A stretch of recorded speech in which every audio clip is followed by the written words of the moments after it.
So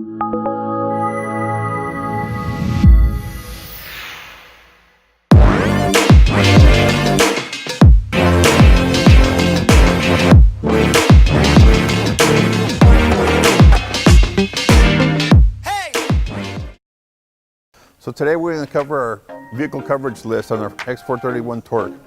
So we're going to click on Chrome, and then we're going to tap the banner here, and we're going to type in www.x431.com/new QCar/ and hit go.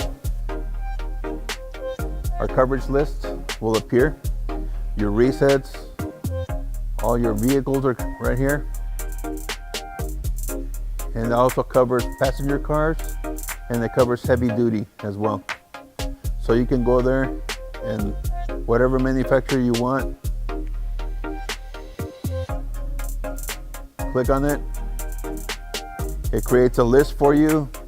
It tells you the model, it tells you the year, it tells you the system, it tells you the function, and the sub-function it supports.